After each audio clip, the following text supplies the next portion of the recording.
Nagrota seat को लेकर के काफ़ी चर्चाएं चल रही हैं। इस सीट पर कौन जीतेगा, कौन नहीं जीतेगा, ये भी अटकलें लगाई जा रही हैं। और क्या होगा, क्या होने वाला है, ये भी चर्चा हो रही है। वहाँ पर जो हो रहा है उस बीच में एक इंटरव्यू जो आज मैं आपको दिखाने जा रहा हूँ, मेरे साथ इस वक्त आशिक हुसैन हैं। ये all India backward classes union के प्रवक्ता हैं, उनके स्पोक्स पर्सन हैं। इनकी आज जम्मू के अंदर एक मीटिंग हुई है और नगरोटा की इस सीट पे जहाँ पर घमासान मचा हुआ है, जहाँ पर ये चर्चाएं चल रही हैं कौन जीतेगा कौन हारेगा, उस बीच में इनकी मीटिंग होना और मीटिंग के बाद ये इंटरव्यू बड़ी सारी बदलाव, बड़ी सारी तब्दीलियां नगरोटा की इस सीट पर कर सकता है। आशिक हुसैन हजाम साहब मेरे साथ हैं, बहुत बहुत स्वागत है मेरे प्रोग्राम में। बहुत बहुत स्वागत है आपका। मुझे एक चीज़ बताइए साहब, आज आपकी जम्मू में जो मीटिंग हुई है नगरोटा की इस इलेक्शन में, उस सीट पर इस मीटिंग का क्या असर पड़ सकता है, पहला सवाल ये है। और दूसरा सवाल इसी के साथ जुड़ता हुआ है कि क्या आपकी यूनियन किसी एक कैंडिडेट को वहाँ पर समर्थन करने जा रही है? जी शुक्रिया। आज की मीटिंग जो हमारी यहाँ पे जम्मू के अंदर हुई, ये स्पेशली इसी इलेक्शन को लेके हुई, जिसमें काफ़ी सारे यूनियन के अहदेदारों ने हिस्सा लिया। मुझे लगता है कि मैक्सिमम जम्मू प्रोविंस के तमाम डिस्ट्रिक्ट प्रेसिडेंट इस मीटिंग में शामिल रहे। आज का जो हमारा मकसद था मीटिंग का, वो यही था कि नगरोटा सीट पे हम किस कैंडिडेट की सपोर्ट करेंगे। और हमने यही पाया कि जम्मू कश्मीर के अंदर जैसे हालात बने हैं वो इस तरह के हैं कि इस वक्त हमें नेशनल कॉन्फ्रेंस को ही सपोर्ट करनी चाहिए। और हमारा all India backward class union, मैं एज ए स्पोक्स पर्सन, मैं डिस्ट्रिक्ट रामबन सब डिवीजन घूल से बिलोंग करता हूँ। हमने ये मीटिंग के अंदर गौर खोज करने के बाद फैसला लिया कि पूरा यूनियन जो है ऑल इंडिया बैकवर्ड क्लासेस का, जितने भी हमारे लोग हैं, समाज के लोग हैं, सभी लोग जो हैं वो नेशनल कॉन्फ्रेंस के कैंडिडेट शीमा बेगम को यहाँ पे सपोर्ट करेंगे। क्यों नेशनल कॉन्फ्रेंस को आप सपोर्ट कर रहे हैं? अटकलें तो ये लगाई जा रही हैं कि भाजपा वहाँ पर बड़ी मजबूत है, भाजपा का कैंडिडेट जो है वो जीत जाएगा, ये चर्चाएं हो रही हैं। हाँ जी, भाजपा जिस तरह आप कह रहे हैं कि भाजपा कहीं पे मजबूत नहीं है।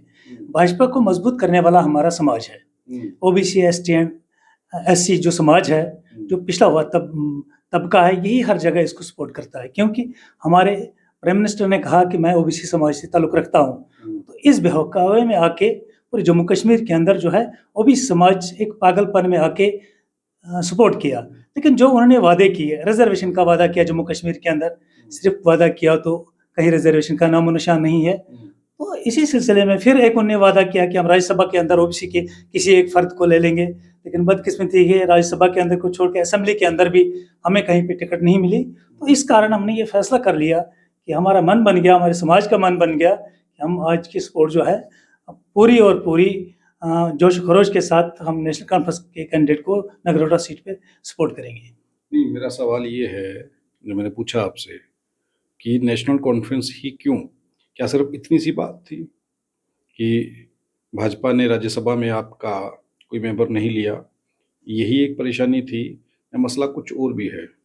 देखिए, मसले अगर देखें जम्मू कश्मीर के अंदर तो बहुत सारे हैं। जैसे 370 को यहाँ से ख़त्म करना, 35A को यहाँ से ख़त्म करना, यहाँ के बेरोज़गारी को बढ़ावा देना, यहाँ आपसी भाईचारे को ख़त्म करना, काफ़ी सारी ऐसी चीज़ें हैं जो सामने निकल कर आती हैं। इसको मद्देनज़र रखते हुए जम्मू कश्मीर के लिए स्पेशली जो इस वक्त जम्मू कश्मीर के अंदर जो चल रहा है उसको मद्देनज़र रखते हुए हमने ये फैसला किया कि हम जो है एनसी को सपोर्ट करेंगे, बीजेपी भारतीय जनता पार्टी को नहीं सपोर्ट करेंगे। लेकिन नेशनल कॉन्फ्रेंस को आप सपोर्ट कर रहे हैं, उमर अब्दुल्ला साहब के पास तो वो कहते हैं मेरे पास कुछ भी नहीं है, वो केंद्र पर डिपेंड हैं, कुछ भी काम करवाना है केंद्र के पास जाना पड़ेगा। तो सेंटर में भाजपा की सरकार है, यहाँ पर जो वादे उमर सरकार ने किए थे, जो उमर अब्दुल्ला ने किए थे, अगर उनकी बात करें तो कितने वादे पूरे हो गए?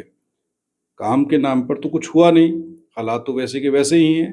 किसी भी दूसरे आदमी से पूछ लीजिए कि नेशनल कॉन्फ्रेंस ने जो वादे किए थे, जो मैनिफेस्टो में लिखा था, वो कितने वादे पूरे हुए? तो फिर यहाँ पर ये सवाल हैं कि केंद्र की सरकार तो कुछ कर सकती है। उमर खुद कहते हैं कि मैं कमज़ोर हूँ, हमारे पास कुछ है ही नहीं देने के लिए, हम करें क्या? तो आप उनको समर्थन दे करके वहाँ से अगर कोई कैंडिडेट जिता भी देते हैं तो क्या ही कर पाएगा? देखिए, 2019 के बाद जम्मू कश्मीर के जैसे हालात बने, तब से भाजपा सरकार रही। आज 11 साल हुए भाजपा सरकार को, या 15 साल हुए, आज तक कुछ नहीं हुआ। यहाँ की बेरोजगारी तो बढ़ती गई, यहाँ पे हमारे नौजवानों को रोजगार नहीं मिले। तो अब हम भी इस चीज़ को देखते हैं।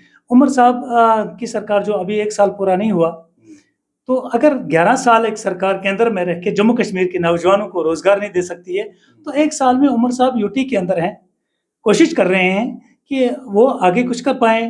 अगर स्टेटहुड हमें वापस मिलता तो इंशाल्लाह मुझे उम्मीद है कि जो वादे नेशनल कॉन्फ्रेंस ने किए वो पूरे ज़रूर हो जाएंगे, इसमें कोई दो राय नहीं है।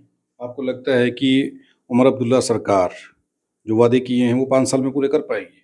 देखिए, हमारी कोशिश है, उमर साहब की भी पूरी कोशिश है। जितना हम मजबूत उमर साहब को करेंगे, उतना जो है यूटी के अंदर काम बनेंगे। लेकिन अभी जो है 1 ही साल हुआ है, क्योंकि गवर्नर राज चल रहा है। अभी भी गवर्नर साहब जो हैं फुल पावर उमर साहब को नहीं दे रहे हैं, लेकिन हमें पूरी उम्मीद है जिस तरह से इसका जम्मू कश्मीर के अंदर राज्यसभा की 3 सीटें जीत के और नेशनल कॉन्फ्रेंस ने असेंबली के अंदर अच्छी बहुमत हासिल करके अवामी एक हुकूमत को तैयार किया। हमें उम्मीद है कि जिस तरह से हमारे प्राइम मिनिस्टर जी ने या हमारे अमित शाह जी ने कहा कि हम स्टेटहुड को रेस्टोर करेंगे, अगर क्या रेस्टोर तो करना ही पड़ेगा। भाजपा सरकार को जम्मू कश्मीर का स्टेटहुड रेस्टोर करना ही पड़ेगा, और रेस्टोर होते ही जम्मू कश्मीर के अंदर एक नया बदलाव आप देखेंगे।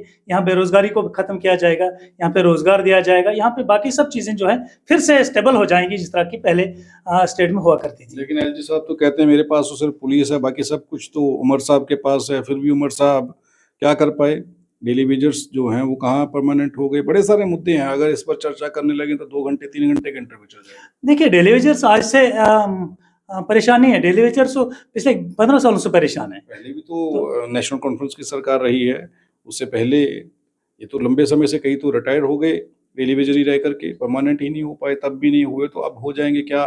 ये इसका दावा कैसे कर सकते हैं? जी देखिए, यहाँ डबल इंजन सरकार रही, 15 साल डबल इंजन सरकार रही, उसमें हमारे डेली वेजरों ने डंडे खाए। लेकिन नेशनल कॉन्फ्रेंस की सरकार जब थी तब डंडे नहीं खाए।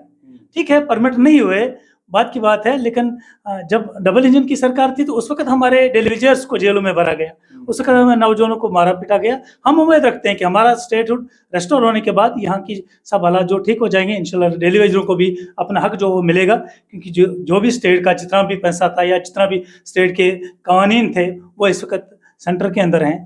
वो कानून जैसे लागू हो जाते हैं तो कोई परेशानी नहीं, रियासत फिर से बहाल हो जाएगी, रियासत में फिर से अमन और शांति बहाल होगी और बेरोजगारी खत्म हो जाएगी।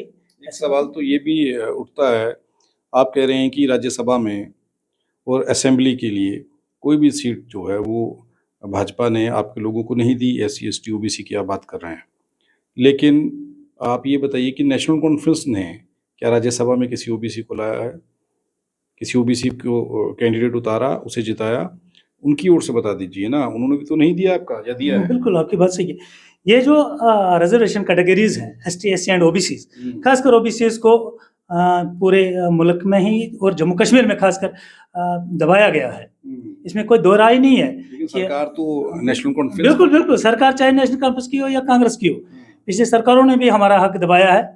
ऐसी बात नहीं है कि हम वो नहीं करेंगे कि एक पार्टी, उन्होंने भी हमारे हक को दबाया है किसी हद तक। फिर उन्हीं की सपोर्ट कर रहे हैं। देखिए, इस वक्त हालात वो हैं, हालात इसको इजाजत देते हैं कि इस वक्त हमें सपोर्ट करनी चाहिए। तो फिर तो भाजपा भी की कर देते, आप राष्ट्रवादी पार्टी है, उनसे बढ़िया देश का प्रधानमंत्री, ये डंके के जोर पर कहा जा रहा है कि उनसे बढ़िया देश का प्रधानमंत्री कोई नहीं मिल सकता, उनसे बढ़िया राष्ट्रवादी पार्टी कोई नहीं हो सकती, और केंद्र में जिनकी सरकार हो उन्हें छोड़ करके नेशनल कॉन्फ्रेंस के साथ जाना, ये समझदारी लगती है क्या?